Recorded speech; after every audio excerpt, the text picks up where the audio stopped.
1980년 한 석유 시추 플랫폼이 소용돌이 속으로 사라집니다. 단 한 명의 사망자도 없었지만 그 시추 장비는 다시는 모습을 드러내지 않았습니다.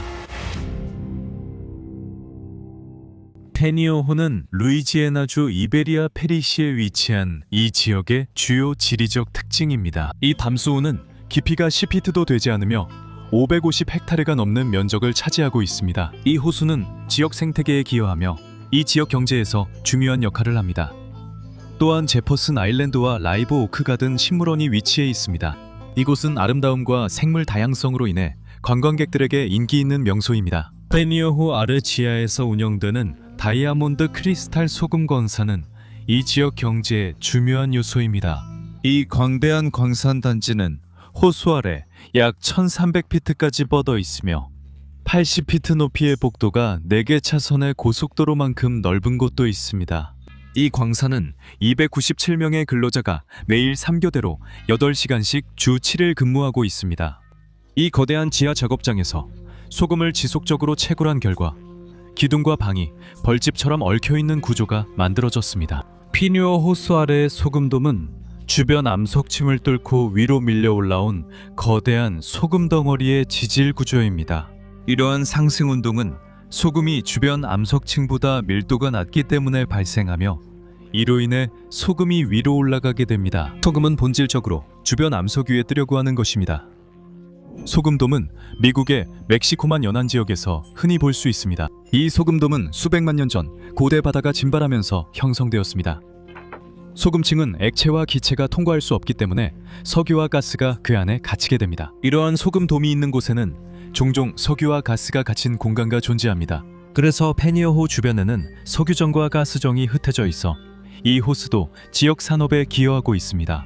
1980년 초 다국적 석유 및 가스 회사인 텍사코는 윌슨 브라더스 코퍼레이션을 고용해 이 지역에서 석유와 가스 탐사를 시작합니다. 텍사코와 윌슨 브라더스는 이 지역의 방대한 천연 자원을 활용하기 위해 숙련된 시추팀을 구성합니다. 그들은 페니어 호수 아래 소금돔의 가장자리에 시추를 하기로 전략적인 결정을 내립니다.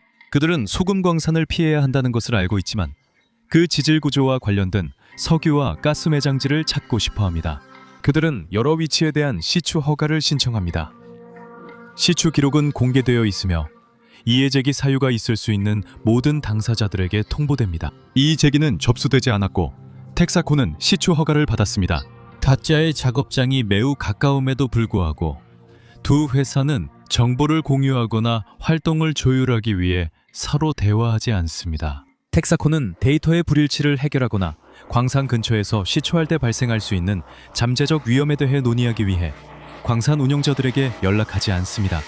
다이아몬드 크리스탈은 제한된 시추 작업에 대해 통보를 받았음에도 불구하고 시추 허가에 반대하거나 텍사코와 연락을 취하려고 하지 않습니다.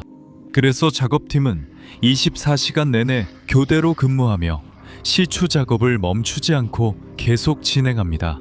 시추 장비는 암석과 퇴적층을 뚫고 들어가는 데 따르는 압력을 견딜 수 있도록 설계된 거대한 구조물입니다. 작업팀은 시추 과정을 돕는 점성이 있는 유체인 시추액과 서로 연결된 드릴 파이프로 이루어진 드릴 스트링을 조합하여 목표 깊이에 도달합니다. 드릴 스트링이 내려가면서 회전하고 끝에 있는 드릴 비트에 압력을 가해 지층을 뚫고 시추공을 만듭니다. 이를 통해 지하 샘플을 채취하여 시험할 수 있습니다.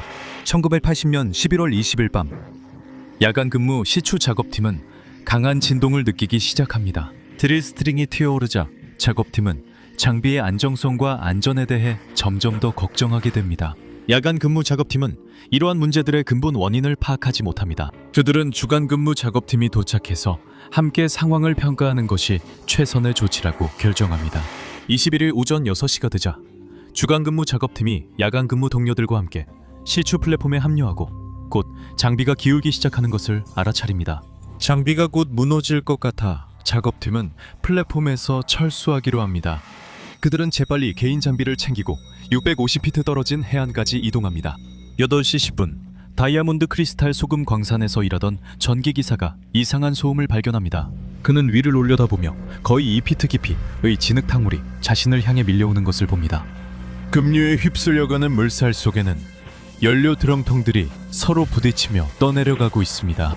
지상에서는 페니어 호수의 물이 소용돌이치기 시작하고 거대한 소용돌이가 수면 위에 형성되기 시작합니다. 이제 얕은 호수는 소용돌이로 휘감기기 시작하며 진로에 있는 모든 것을 중심부로 빨아들입니다. 소용돌이의 힘이 너무 강력해서 마치 누군가가 호수 바닥에 거대한 마개를 뽑아버린 것처럼 보이고 그로 인해 호수가 빠르게 빠져나가기 시작합니다. 시추 작업자들은 호수가에 서서 시추기가 점점 더 기울어지는 모습을 지켜봅니다. 그리고 시추기는 점점 더 가라앉기 시작하더니 결국 완전히 사라집니다. 소용돌이는 진로에 있는 모든 것을 집어삼킵니다.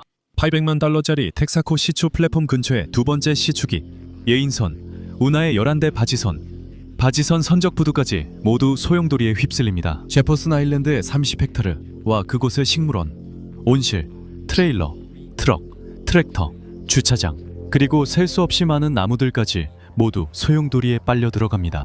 시추공이 뚫린 현장에서 천연가스 화재가 발생합니다. 레온 비아토르 주니어는 소용돌이가 형성되기 시작할 때 호수 북쪽 끝에서 낚시를 하고 있었습니다.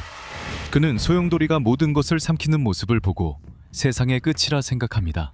그는 충격에 휩싸여 멍하니 바라보다가 바지선이 순식간에 소용돌이에 삼켜지는 것을 목격합니다.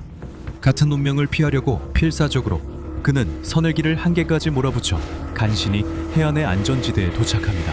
육지에 도착한 비아토르는 바지선, 나무, 부두, 그리고 잔해들이 해안선에서 뜯겨나가 소용돌이에 삼켜지는 모습을 지켜봅니다.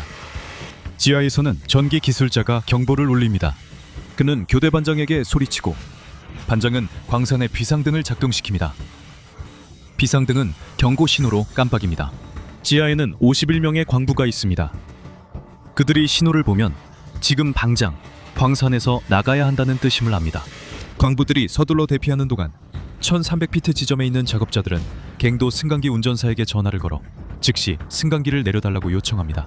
그들은 또한 1500피트 지점에 있는 감독에게도 광산에서 대피하라고 알립니다. 1500피트 지점의 정비 감독은 대피 신호를 보지 못한 광부들을 데리러 여러 외진 지역으로 차를 몰고 갑니다. 그는 그들을 1300피트 지점으로 데려가고 모두가 그곳에서 8인승 승강기가 지상과 지하를 오가며 돌아올 때까지 기다립니다. 오전 9시까지 51명의 광부 전원이 지상으로 올라옵니다. 소용돌이는 계속해서 모든 것을 집어삼키며 맹렬하게 휘몰아칩니다. 그리고 계속해서 퍼니 호수의 물을 빨아들입니다. 한편 호수와 멕시코만을 연결하는 델쿰브레 운하의 물이 소용돌이로 인해 발생한 흡입력 때문에 흐름이 역전되기 시작합니다. 호수로 다시 밀려드는 물의 힘 때문에 운하의 수위가 8피트 이상 상승합니다. 역사상 처음으로 멕시코만의 짠물이 레이크 퍼니에로 흘러들어갑니다. 멕시코만의 바닷물이 호수로 밀려들면서 소용돌이는 점점 커지고 제방을 쓸어가며 깊이 165피트가 넘는 싱크홀로 넓어집니다. 운하에서 흘러나오는 물이 광산의 터널을 물로 채우면서 루이지애나 역사상 가장 큰 폭포를 만듭니다. 며칠이 지나면서 수위가 충분히 올라가 다시 한번 페르니어 호수가 물로 가득 찹니다. 사건 발생 일주일 후 페르니어 호수 수위는 정상으로 돌아왔습니다. 호수는 얕은 담수호에서 더 깊은 염수호로 변하게 됩니다. 담수 어류와 식물종들은 새로운 염분 환경에서 살아남을 수 없습니다. 한편 멕시코만에서 온 염수종들이 호수에 서식하기 시작합니다. 이러한 생물 다양성의 변화는 먹이사슬에 연쇄적인 영향을 미치고 이 지역의 생태 균형을 변화시킵니다. 시추 플랫폼과 바지선의 손실 외에도 이 재해는 식물원과 제퍼슨 아일랜드의 일부 그리고 여러 주택을 파괴합니다. 델쿰브레 운하는 강한 물살이 남게 되고 이 지역의 풍경은 영원히 변하게 됩니다. 다이아몬드 크리스탈 소금 광산이 침수로 폐쇄되어 지역 사회의 일자리와 수입이 사라졌습니다. 어업과 관광산업은 심각한 타격을 입었습니다. 이 재앙에 대한 책임을 물어 텍사코와 윌슨 브라더스에게 소송이 제기됐고 금전적 배상 합의도 이루어졌습니다. 피해 보상금과 손실된 수익을 포함한 재난의 총 비용은 수억 달러에 이를 것으로 추정됩니다.